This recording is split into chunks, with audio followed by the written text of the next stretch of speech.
In the fragile years following the Second World War, on narrow roads bordered by hedgerows and morning fog, a small British marque began shaping something extraordinary. Aston Martin was not merely building cars, it was restoring a sense of optimism. Long bonnets stretched forward with quiet confidence, enclosing engines that hummed rather than shouted. Each panel was formed by hand, each stitch deliberate. These early machines moved with restraint, but beneath their polished aluminum lived ambition. And when victory arrived at Le Mans in 1959, it confirmed what many had begun to suspect. This was a company where elegance and endurance were inseparable. By the 1960s, Aston Martin had found its signature. The silhouette became longer, leaner, more assured. Chrome caught the London rain. Interiors smelled of leather and walnut.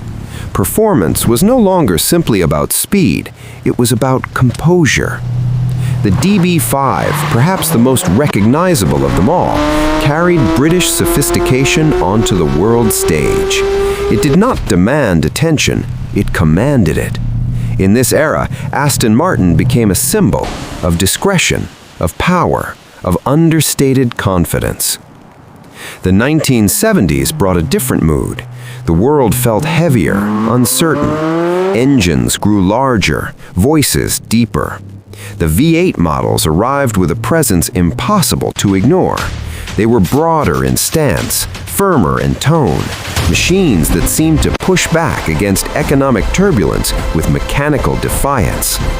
Through the neon glow of the 1980s, Aston Martin remained devoted to craftsmanship.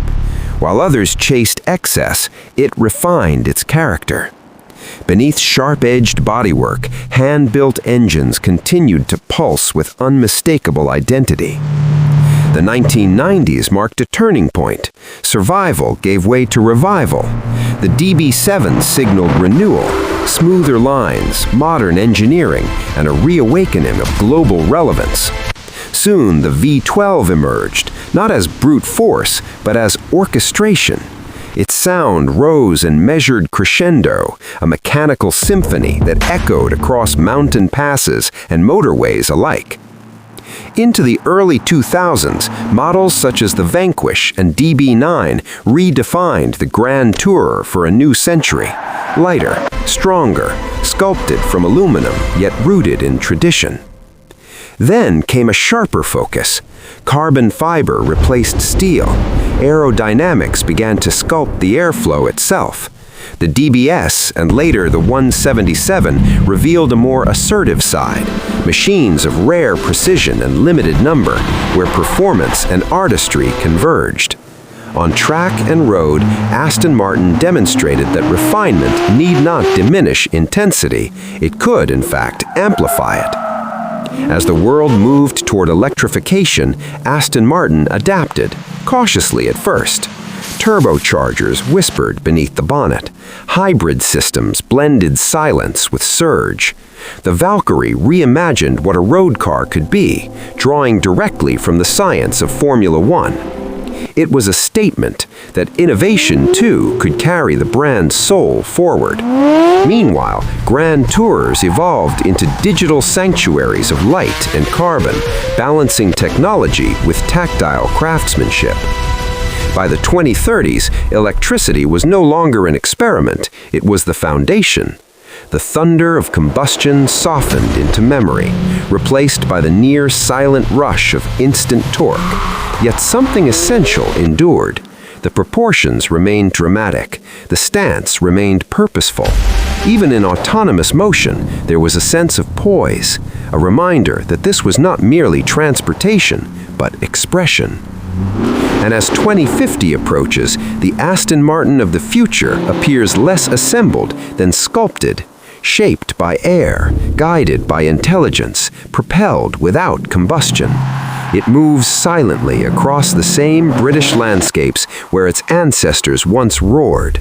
The materials are different, the energy source transformed, but the philosophy remains intact.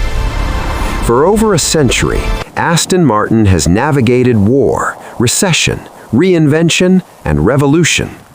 Through each era, it has asked the same quiet question: can performance also be beautiful?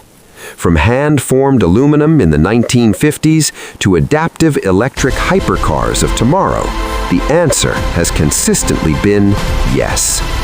The sound may have changed, the speed has certainly increased, but the spirit, that uniquely British blend of restraint and exhilaration, continues forward, unwavering, toward the horizon.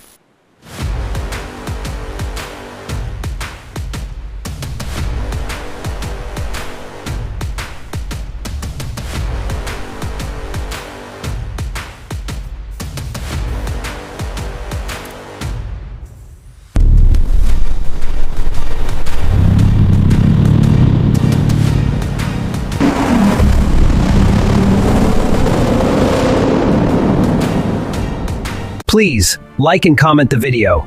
Subscribe for more updates. Thank you.